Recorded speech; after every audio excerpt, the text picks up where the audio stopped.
What's going on, guys? My name is Liam. I'm with Carry On Family, and today I'm going to talk about how we live off $28,000 a year.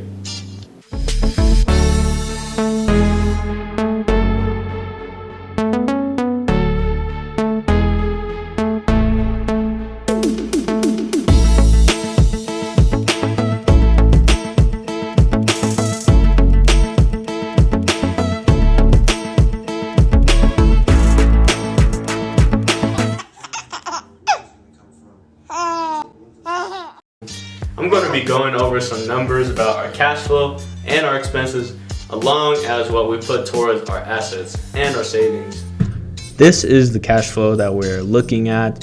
So as an E3 in the Air Force, I earned $2,312. That's net pay, along with a housing allowance that's included in there, which is $1,038, which completely covers the rent for the place that I stay in, which is great. So onto the monthly expenses. The phone service is $112 for just the data plan for my wife and I. We don't pay our devices monthly. They're already, we paid them off in full as soon as possible, actually up front, so we don't have to worry about that on our phone bill. Gas, we fill up our tank twice a month, so that's about $65 right there. Internet is $70 for the lowest plan that is out there with the current company that I have.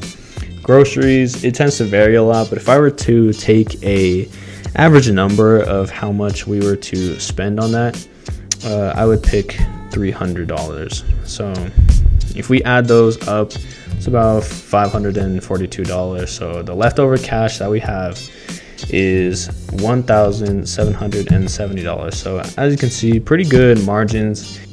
Moving on to our biannual bill is our car insurance. So we pay for it every 6 months because we get a pretty significant discount on it rather than paying it month by month. And so I have full coverage for 2 drivers, my wife and I, and that's $780 every 6 months. So thankfully, with this way of paying the premium, we definitely have lots of time to prepare for when this amount has to be debited from our account. So, and generally speaking, I usually keep $1,000 in our checking account just to be ready for any type of small emergency. Onto the last portion of our expenses is annual expenses. So I do my fair share of online gaming with a few friends that I play with. So I pay $60 a year versus $10 a month that I used to pay a while back, because that would have been $120 over a year. So I definitely want to save some money on that.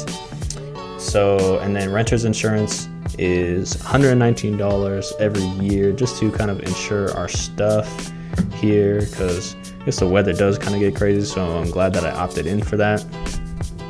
And if you're wondering, like, don't you have a car? What about your car payment? So we actually don't have a car payment anymore as of the beginning of this month, because we ran some numbers and we saw that we were on track to pay $1,100 in interest over the course of 3 years. So we decided to literally write a check that day and just stop that accruing interest, because we don't like the idea of debt on liabilities at all. So and we were thinking long term as well. So it's, even though it sucks to kind of pay off that remaining balance at first, kind of get less cash that day, but in the long run, that's just less of a financial obligation that you have to worry about. And now it's just, we're really gonna be pocketing money now for ourselves and whatever our financial goals are now. So moving on to the savings and assets portion of the video.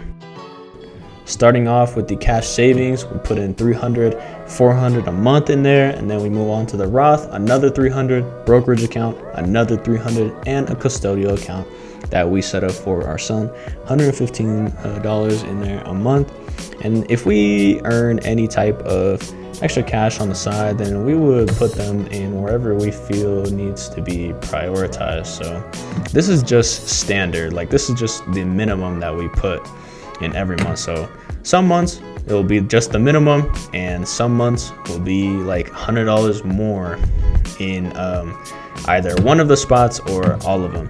Just kind of depends on how our situation is at the end of the month, and if we need like to spend a little more somewhere else, then obviously we won't contribute like a significant amount more than what you see on this table. So that's our blueprint on how we save money after every month. Thank you guys so much for watching. If you guys have any further questions, just feel free to leave them down in the comment section below. I'll be sure to get back to them.